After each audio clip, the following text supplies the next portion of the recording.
Balzac pone en tensión, por lo tanto, dos concepciones del arte. Por un lado, la claridad clásica y por otro lado, la obsesión absoluta por encontrar la expresión, la verdad, el sentimiento. De hecho, no es una casualidad que Pablo Picasso haya hecho una serie de grabados sobre esta obra. Rigurosamente hablando, el dibujo no existe. Esta frase es el corazón de la historia y a su vez es el manifiesto estético de Honoré de Balzac a través de este cuento. Esta es la primera cápsula que vamos a realizar de una serie en la que analizaremos las relaciones, los vínculos que pueden existir entre la visualidad y la narrativa y de qué forma también la visualidad, ese observar la realidad, nos va a permitir mejorar nuestra propia escritura. Y bueno, los invito en este caso a que podamos analizar parte de un cuento de Honoré de Balzac. El cuento se llama La obra maestra desconocida, un cuento que Honoré de Balzac publicó en 1831 y que después fue haciendo una serie de mejoras hasta que finalmente publicó su versión final años después. ¿Qué es lo que podemos decir en términos generales del momento en que la obra fue escrita, en que este pequeño cuento fue escrito y que yo les invito absolutamente a que lo puedan leer? En el momento en que Balzac escribe este cuento, no era necesariamente el gran arquitecto del realismo francés que después conoceríamos años después como el autor de la comedia humana. En este momento el escritor se ve acosado por los acreedores, vive una situación económica inestable y de alguna manera también escribe compulsivamente para poder sobrevivir y bebe mucho café y trabaja jornadas bestiales como para poder tener dinero. Dos de sus principales biógrafos, como Stefan Zweig y Graham Robb, lo describen este momento de Balzac con una disciplina que era casi destructiva. Escribía no solo por vocación, sino que además por una necesidad material. Cosa que por lo demás es algo que puede observarse en muchos escritores, no solamente de la época, sino que es parte de la realidad de dedicarse a una tarea tan noble como la de escribir y narrar el tiempo que nos toca. En ese contexto aparece este relato, que es un relato filosófico, diríamos, ambientado en el siglo XVII y protagonizado fundamentalmente por tres pintores. Hay más personajes dentro de la obra, pero que todos de alguna manera tributan a esta tensión que se genera entre estos tres pintores. Uno es Nicolas Poussin, el reconocido Porgus, y finalmente el anciano maestro Fraunhofer. Nicolas Poussin no es un personaje inventado, todo lo contrario, fue un pintor real francés, nacido en 1594 y que se caracteriza por una composición rigurosa y además por una aproximación temática, así también como factual, bastante clásica, inspirada en el arte grecorromano. Una de las obras quizá más conocidas y que les invito a que ustedes puedan observar con detención es El rapto de las Sabinas, en la que se muestran orden, estructura, claridad racional de la representación. Entonces tenemos a este autor, nuestro querido Honoré de Balzac, que toma a Poussin como un personaje joven dentro del relato, ¿sí? Un personaje que aún no se consolida como el personaje del clasicismo francés que va a llegar a ser. Por lo tanto, esto me parece tremendamente interesante porque posicionamos, en este caso, Balzac posiciona a este personaje, a un personaje de la historia antes, en un estado de gestación, en un estado larvario, ¿ya? Esa elección no es casual, diría yo, porque Poussin representa el ideal del dibujo estructurado, el orden compositivo del clasicismo y además, evidentemente, también representa la escuela dogmática, la escuela clásica de las artes, que todos quienes hemos tenido en su momento formación estética, hemos tenido que pasar por lo mismo, ¿no?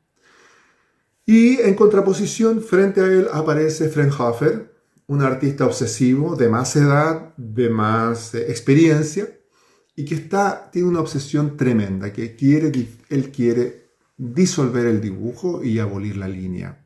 Es decir, quiere abolir las reglas básicas de la pintura, ¿no? Frauenhofer es el centro del relato, eso sin duda. Y les adelanto que aquí va a haber tendremos un spoiler de alguna manera, así que si no han leído el cuento que estamos analizando, les recomiendo que vayan y lo lean antes de continuar. Sin embargo, bueno, y para quienes lo hayan leído, bueno, bienvenido, porque vamos a avanzar en este análisis de la obra, de este cuento, y un poco como la idea es que nos aproximemos también a la manera en la que Balzac escribe. En el caso, lo que estaba diciendo de Frauenhofer, él lleva 10 años trabajando en secreto en una pintura que considera su obra definitiva. Y cuando finalmente la muestra a sus compañeros, a sus personajes, a los personajes que acabamos de mencionar, Nicolas Poussin por un lado y por otro lado Porbus, cuando finalmente la muestra, sus colegas no ven más que una confusión de colores, y en medio de ese enmarañado de colores y de contraformas, lo que se encuentra o lo que se puede distinguir es un pie. Este pie emergiendo de este abismo y nada más. Lo que Frauenhofer defendía en sus largos monólogos era un ideal radical. Es decir, el dibujo no existe. Por consecuencia, si el dibujo no existe en la realidad, la línea es una ilusión. Y por lo tanto, la naturaleza no está hecha de contornos, ¿sí?, sino de transiciones que están marcadas por la luz y evidentemente el paso de la luz o el impacto de la luz sobre la materia.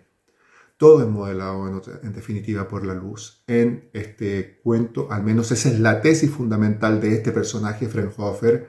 No lo olvidemos, este personaje que tiene mucho más experiencia y que quiere romper de alguna manera con los cánones clásicos, la perspectiva y el rigor también del dibujo, en este cuento de la obra maestra desconocida. Por lo tanto, este planteamiento podríamos decir que es bastante interesante, bastante inquietante, bastante asombroso si pensamos que fue escrito en 1831 o propuesto en 1831, décadas antes del impresionismo. Frauenhofer sostiene que los contornos rígidos son una convención del ojo humano. La verdadera representación debe disolver los bordes, fundir las formas. En otras palabras, dejar que la luz modele la carne. Pero su obsesión lamentablemente lo confunde al extremo, a tal punto que en su intento por alcanzar la perfección absoluta termina destruyendo la figura. Esa es la realidad del cuento, y su búsqueda de la verdad termina produciendo abstracción.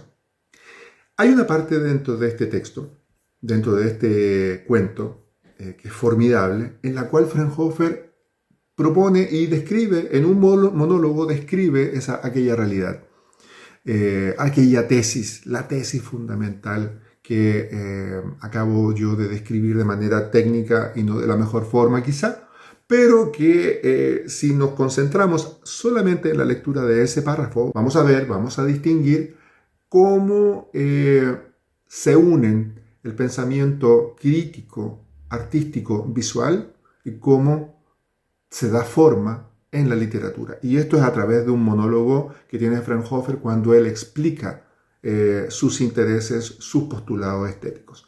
Y lo voy a leer a continuación. Dice así Frauenhofer: «Mostrar mi obra», exclamó el anciano, emocionado. No, aún debo perfeccionarla. Ayer, al atardecer, dijo, creí haberla acabado. Sus ojos me parecían húmedos, su carne palpitaba. Las trenzas de sus cabellos se movían, respiraba. Sí, si bien he encontrado el medio de plasmar en una tela plana el relieve y la redondez de la naturaleza, esta mañana, con la luz del día, he reconocido mi error. Para llegar a este glorioso resultado he estudiado a fondo los grandes maestros del color. He analizado y levantado capa por capa los cuadros de Tiziano, el rey de la luz. Como ese soberano pintor, he esbozado mi figura en un tono claro, con un empaste ligero y nutrido, pues la sombra no es más que un accidente. Recuerda esto, muchacho. Después he vuelto a mi obra y utilizado medias tintas y veladuras, cuya transparencia disminuía cada vez más. He obtenido las sombras más vigorosas y hasta los negros más profundos, pues las sombras de los pintores mediocres son de distinta naturaleza que sus tonos iluminados. Es madera, es bronce, es todo lo que quieran, excepto carne en la sombra. Se tiene la sensación de que si su figura cambiara de posición, los lugares sombreados no quedarían nítidos y no se tornarían luminosos. He evitado este defecto en el que han caído muchos de los más ilustres y, en mi caso, la blancura se manifiesta bajo la opacidad de la sombra más persistente. Atención aquí con los elementos técnicos que Balzac tiene sobre la pintura, que son bastante rigurosos. Mientras que una multitud de ignorantes cree dibujar correctamente porque traza una línea cuidadosamente perfilada, yo no he marcado con rigidez los bordes exteriores de mi figura, ni he resaltado hasta el menor detalle anatómico, porque el cuerpo humano no acaba en las líneas. En esto, los escultores pueden acercarse a la verdad más que nosotros. La naturaleza comporta una sucesión de redondeces que se involucran unas en otras. Hablando con rigor, el dibujo no existe. No se ría, joven. Por más singular que le parezca esta afirmación, algún día comprenderá sus razones. La línea es el medio por el que el hombre percibe el efecto de la luz sobre los objetos. Pero no hay líneas en la naturaleza, donde todo está lleno. Aquí, entre paréntesis, está la tesis estética de Balzac a través de su personaje, Fraunhofer. Es modelando cómo se dibuja, es decir, cómo se extraen las cosas del medio en el que están. La distribución de la luz da, por sí misma, la apariencia al cuerpo. Por eso no he fijado las líneas, sino que he esparcido en los contornos una nube de medias tintas rubias y cálidas que impide que se pueda poner el dedo con precisión en el lugar donde los contornos se encuentran con los fondos. De cerca, este trabajo parece blando y falto de precisión, pero a 2 pasos todo se consolida, se detiene, se separa, el cuerpo gira, las formas toman relieve, se siente circular el aire alrededor. Sin embargo, aún no estoy contento, tengo dudas. Quizá fuera necesario no dibujar ni un solo trazo y fuera mejor abordar una figura por su parte media, fijándose primero en lo que resalta por estar más iluminado para pasar a una continuación a las partes más oscuras. ¿Acaso no procede de esta guisa el sol?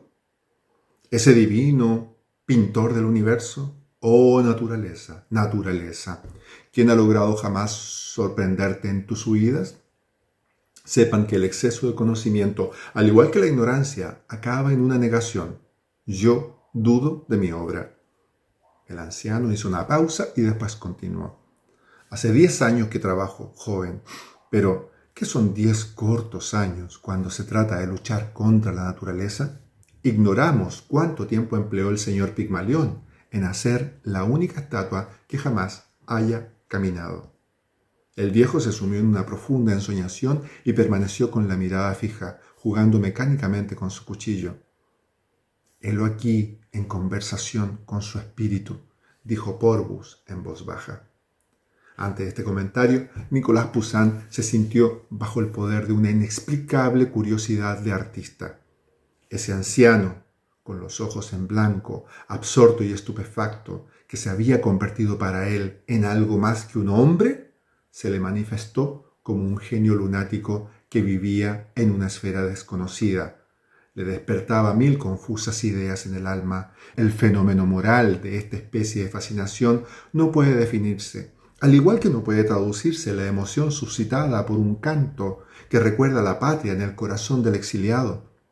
El desprecio que el anciano parecía manifestar hacia las más bellas tentativas del arte, su riqueza, sus maneras, las diferencias que Porgus le manifestaba, aquella obra mantenida tanto tiempo en secreto, obra de paciencia, obra de genio sin duda, a juzgar por la cabeza de la Virgen que el joven Poussin había admirado tan francamente y que, bella incluso comparada con el Adán de Mabuse, atestiguaba el hacer imperial de uno de los príncipes del arte.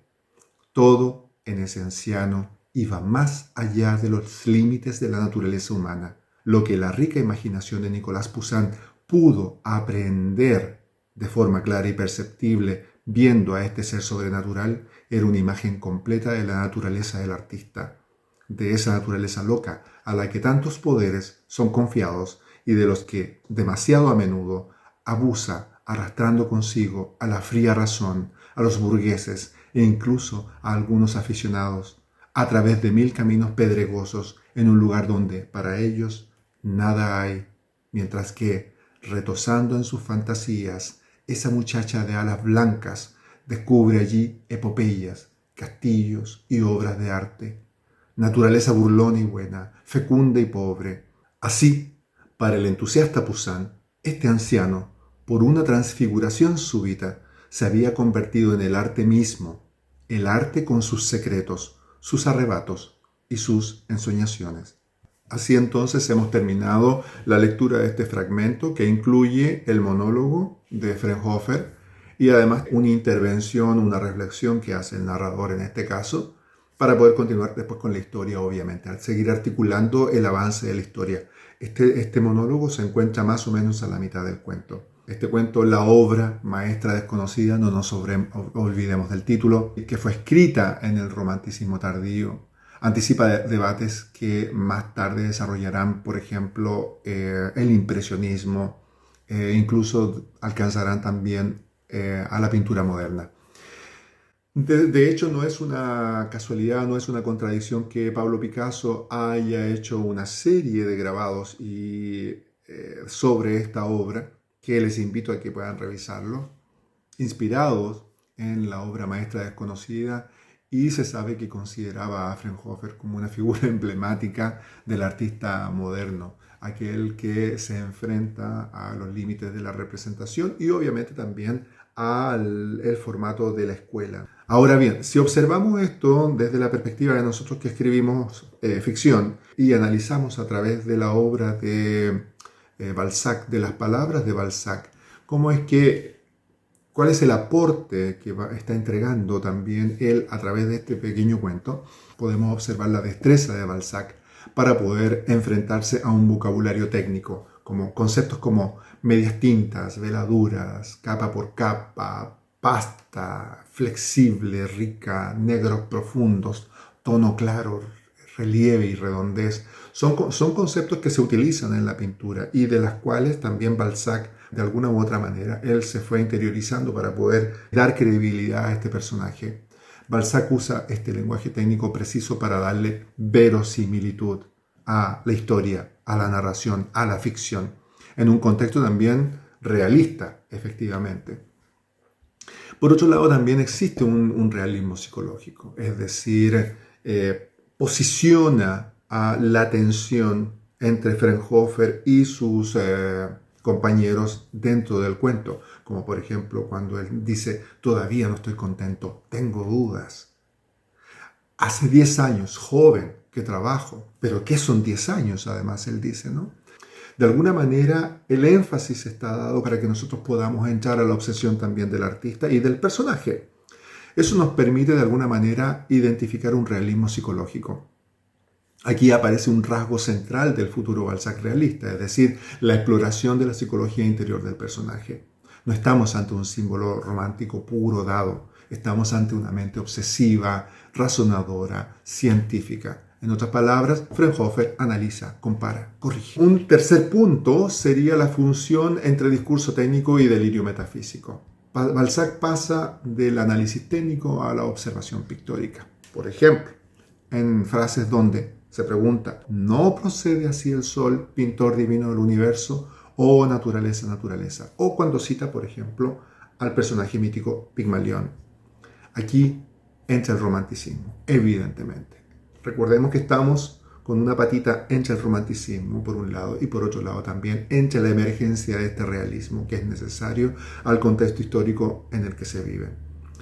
El artista ya no es solo técnico, se vuelve un demiurgo, se vuelve casi un sacerdote en este contexto, ¿no? Al darle a la naturaleza un sentido, una entidad.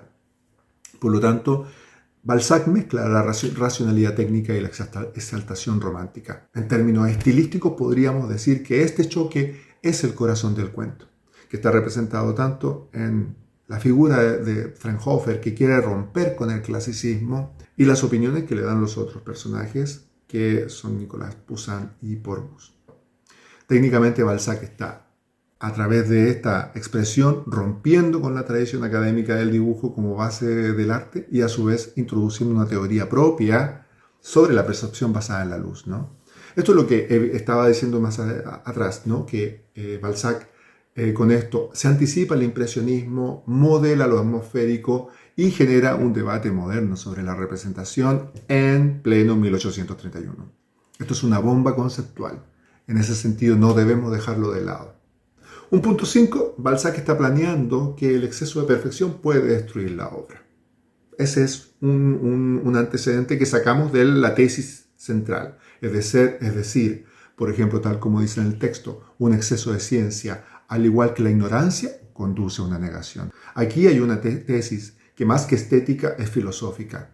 Demasiado saber destruye la forma, demasiada técnica borra la figura. Esto ya no es pintura, señoras y señores, esto es teoría del arte, esto es teoría de la creación y no solamente le compete a los pintores y a los escultores y a los fotógrafos y a los cineastas, sino que también nos compete a nosotros quienes nos dedicamos a escribir.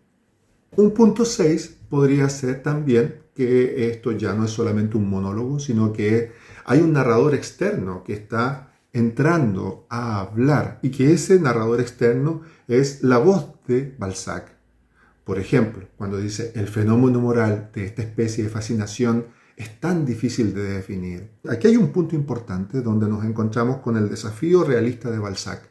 Balzac intenta escribir lo indescriptible y sin embargo reconoce en este cuento, recordemos que fue escrito por un joven Balzac, y eso es clave en su estilo, intentar poner en palabras lo inefable. Y en un punto 7 hay un elemento en el cual también Balzac le entrega una entidad a la naturaleza, esa naturaleza loca, como dice en alguna parte, o doncellas de alas blancas. Es decir, de alguna manera metafórica, este autor está personificando y eso también nos mueve al romanticismo. Eso es romanticismo puro, pero dicho con una densidad conceptual muy particular. Tenemos también una técnica narrativa interesante. Balzac no muestra el cuadro, nos muestra el discurso sobre el cuadro y eso es lo interesante. La obra no se describe visualmente, como pudimos ver, evidentemente. Se describe a través de palabras. Y por lo tanto, se describe también la obsesión del artista. Y es a través de la obsesión del artista donde nosotros podemos percibir su obra, ver su obra. Y es también a través de la decepción del resto de los personajes al ver solamente un pie entre medio de manchas, donde también se puede ver la decepción y la desilusión. Eso es una técnica narrativa bastante sofisticada de la cual nosotros como escritores podemos también ir aprendiendo y por eso recomiendo tanto la lectura de este cuento. En cierto sentido, diríamos que este cuento es una advertencia. En el deseo de representar lo real, siempre vamos a quedar bastante cortos. Y por otro lado, la perfección absoluta puede terminar borrando aquello que se quiere mostrar. Eso de alguna manera creo que dice mucha relación, nos afecta mucho a los escritores porque estamos tratando permanentemente de poder mostrar la realidad con una obsesión muy autodestructiva a veces, y eso nos puede pasar la cuenta, ¿sí? Me gustaría que al final de esta cápsula pudiéramos retener esos posibles vínculos que existen entre la visualidad y la literatura, tal como lo dije a un inicio. Por lo tanto, si por un lado la línea es una convención, la palabra también lo puede ser. Si las contraformas en una pintura son también una ilusión, el texto en sí también es una ilusión.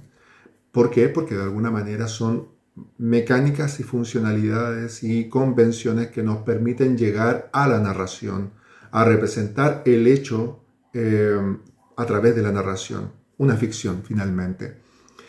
Y bueno, finalmente la realidad no está hecha de frases cerradas, y como no está hecha de frases cerradas, ni de capítulos, ni de párrafos, podríamos hacer perfectamente este símil con la realidad visual.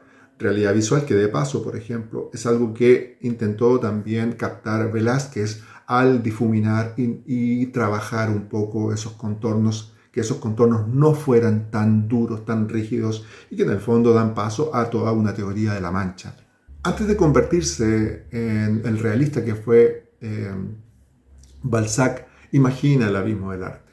En el momento final del relato, cuando Frauenhofer comprende que su obra no es reconocible, cuando comprende, y atención aquí con el spoiler, cuando comprende que quienes observan la obra no han podido comprender lo que él ve, finalmente él la destruye y muere poco después. Esa es la tragedia de la representación, podríamos decir, desde una perspectiva estética.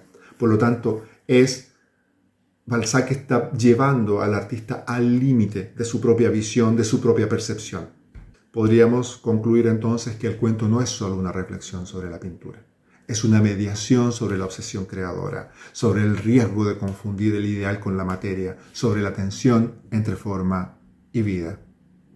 Por eso este cuento sigue siendo tan crucial para aquellos quienes nos interesa mejorar nuestra narrativa, y lo he traído para compartirlo con ustedes, principalmente por esa razón, porque con esta cápsula vamos a abrir una serie de otras cápsulas que nos permitan analizar visualidad y cómo podemos utilizar esa visualidad para llevarla a la narrativa. Porque a fin de cuentas, convengamos en que todo creador se encuentra ante la misma pregunta: ¿hasta dónde perseguir obsesivamente la perfección sin borrar aquello que ya hemos logrado decir? Fue la obra maestra desconocida del gran Honoré de Balzac. Espero que lo puedan disfrutar cuando lo lean. Y bueno, nos vemos en una siguiente cápsula. Les saluda Abelardo León, especialista en artes visuales y escritura creativa.